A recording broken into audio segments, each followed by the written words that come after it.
The vast majority of them are white men. White men. People of color do not feel comfortable or welcomed within your party. That's why you have to parade someone who has the name Dr. King attached to them so that people can be confused. I am legitimately the daughter of Reverend Alfred Daniel Williams King and Dr. Naomi Ruth Barber King. We are a family who loves God, and I love you. God bless you. She used MLK's legacy to attack Dr. Alveda King. Then King answered one question, and Crockett was gone. You know what? I hate that we have spent this much time, on SPLC, and we've not addressed the elephant in the room, the literal elephant in the room. The vast majority of the people on that side of the aisle, and for those of you that are at home, let me tell you, when I say that side of the aisle, I'm talking about the Republicans, the ones that brought this hearing. And again, you've heard that this is not the first hearing, but the vast majority of them are white men. White men are lecturing people of color because the vast majority, actually, any semblance of diversity comes from this side of the aisle. You want to tell people of color who is fighting for who? People of color do not feel comfortable or welcomed within your party. That's why you have to parade someone who has the name Dr. King attached to them so that people can be confused, because I have been reading the comments online and people are like, who is this Dr. King? Because you want them to believe that somehow she espouses who Dr. King was, yet you've yet to have MLK the third come in here. You've yet to have Dr. Bernice King, the ones that were actually raised by Dr. King, the ones that actually probably understand the teachings of Dr. King. And I just want to be clear, because I want to talk to y'all about what the Dr. King had to say about racism so that y'all don't get it twisted. Okay, hold the phone here, buddy. This hearing, without a doubt, is about Dr. Alveda King. Dr. Alveda King is legitimately from the legacy of Dr. Martin Luther King. The kids that knew the father, in fact, here in person, they're very important, obviously, here. That entire family is super political. Just because she does not agree, it doesn't mean that that Dr. Alveda King is not a part of the King family legacy. This is the niece of MLK. And don't get it confused just because you see the name sitting in this room. Our nation was born in genocide when it embraced the doctrine that the original American, the Indian, was an inferior race. That was from his 1963 book, Why We Can't Wait.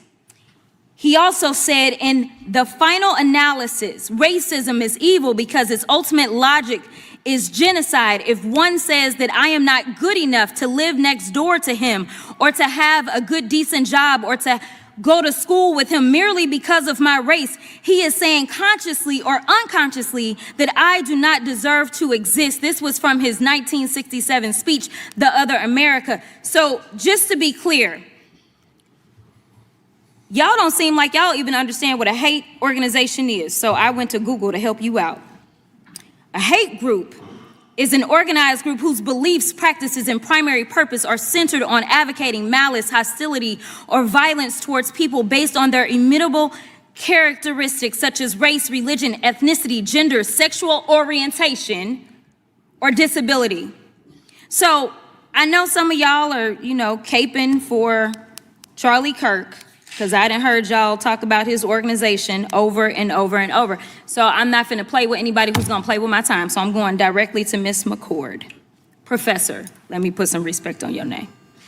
All right, if I see a black pilot, I'm going to be like, boy, I hope he's qualified. Does that sound like a hater or not? That sounds like a racial stereotype. Okay, sounds good to me. We made a huge mistake when we passed the Civil Rights Act in the mid-1960s. That sounds like someone who still adheres to racist views. Okay. America has freedom of religion, of course, but we should be frank. Large, dedicated Islamic areas are a threat to America. That is someone who can't accept that America is a multiracial, multi-religious place. Okay, these all just happen to be comments from the fearless leader of Turning Point USA, so I could see where SPLC was going. It's interesting that when you start to base what you're calling 100% true, listen, be fully aware here, out of full-blown context and environment, those statements are absolutely terrible here. Like, the Charlie Kirk comments are definitely documented here, guys, right? But context matters like 100% in the context of some of these things here, guys. It seems like what's happening here is that in order to take down something specifically that absolutely, in fact, has merit here, basing everything exclusively off of like a controversial statement compilation that is basically being passed around the Democrat Party, right? And that's what you're basing everything off of here. While she's definitely making a clear attempt to completely negate the fact that the Southern Poverty Law Center were paying people to create racist events and movements in the United States of America. We cannot at all negate the facts here, guys. So, right? We can definitely sit and have conversations about super controversial, definitely stereotypical comments that were definitely made historically. We can have this conversation all day, guys. But a string of controversial statements made to appease the ears of a Democrat does not specifically meet the neutral legal definition of a hate group. It just doesn't, guys. You can't. It doesn't in reality here. In her party, it does. But in reality, it doesn't. Let's continue. I also think that it's so interesting that right now, just for those sitting at home, you may not know that oversight is not having any hearings right now because the Republicans don't want to deal with the Epstein file. So they have shut down all of oversight committee hearings, right? So we've got an indictment for SPLC. I have still yet to see an indictment on any Epstein defendant. Not a one, but okay. And we want to talk about what happened we'll shake in hands on that one. Charlottesville. And we are so upset about Charlottesville.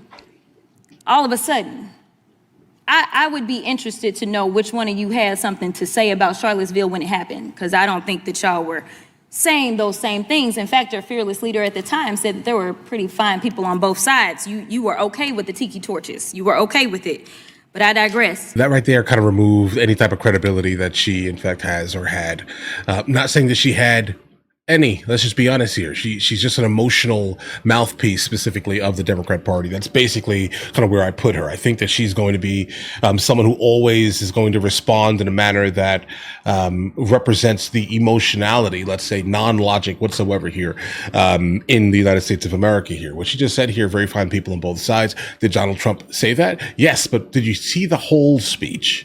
Right? I'm not trying to be that guy here, guys, but I like truth and logic here. Exclusively. The facts are very important when we actually sit down and listen to the entirety of it. Did you listen to any bit before it? No? You're just going off of what, I don't know, Kamala Harris or CNN basically said, guys? I don't know, that's weird. Move on to Texas in my last 24 seconds. In your testimony before the Texas House of Representatives, you read aloud a series of messages between you and other whistleblowers, basically explaining the corruption happening, directed by Attorney General Ken Paxton.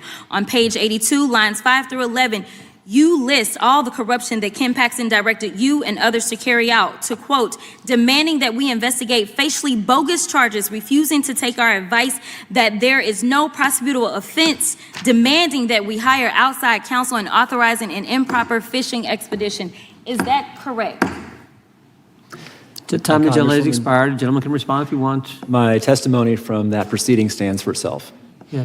So You're now recognized just as to clarify, The gentleman's time has expired. I understand. Our next person is going to give you time, Dr. King, to respond. So we will now recognize the gentleman from South Carolina. I'm gonna be gone. Dr. King, thank you for being here. I know that there was a monologue earlier in which you wanted to respond. I think you were kind of ready to do that, but we're not given that opportunity. Would you like to briefly respond to that? Very briefly, Congresswoman, I am a bit emotional. I'm going to watch what I say. But it seems as though you have suggested that I am a bastard to the King family legacy. I am legitimately the daughter of Reverend Alfred Daniel Williams King and Dr. Naomi Ruth Barber King. We are a family who loves God, and I love you. God bless you. Ms. King, let the record reflect that the gentlelady from Texas left the room. Thank Wow. you for responding to that. I thought she got kicked out. All right. Like the amount of videos you guys have sent me kind of regarding Jasmine Crockett, like just watching kind of how she handles herself publicly. Like who is her base?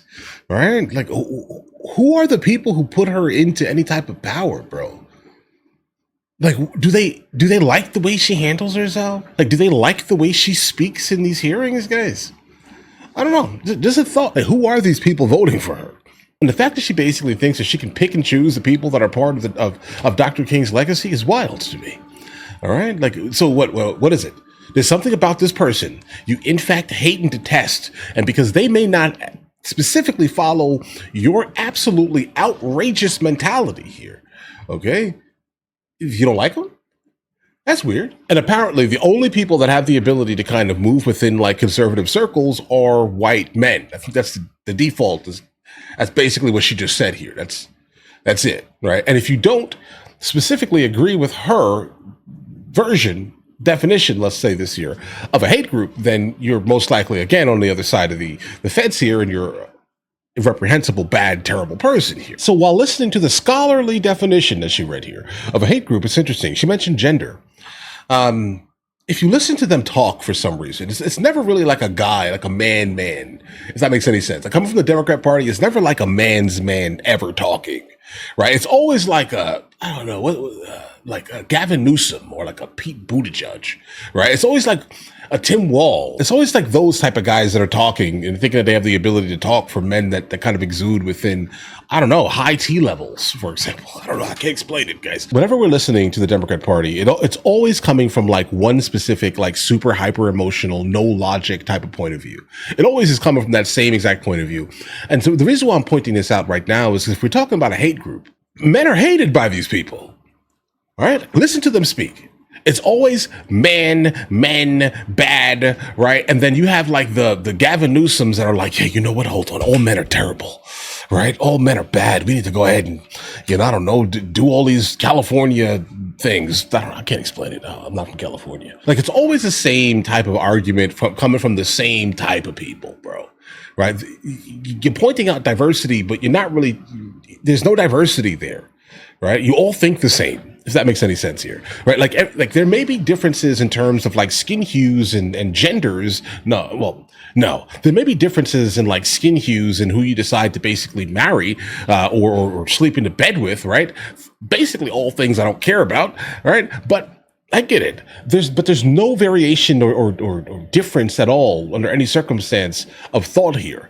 The most important aspect of any room should be diversity of thought. This is how things move forward, right? Like not specifically get to the point where everyone basically thinks the same and they're like robots. And if you so happen to basically, I don't know, be a nail on like a board, right? Because that nail, oh no, bro, you're thinking outside the box here, guys. We got to go ahead and nail you in. That's what seems to be their overall motive here, guys. That's it here. There's nothing more than that. Right. And that's the unfortunate part of the modern left here, guys. Like there used to be a time where everyone could sit down at a table, like friend groups would have different political ideologies. It was honestly, I remember the 90s, guys. I remember the early 2000s. Hold on. My age of awakening was probably somewhere around 2002. I would say more so because like I understood what was happening then. Right. I mean, I was just about to graduate high school.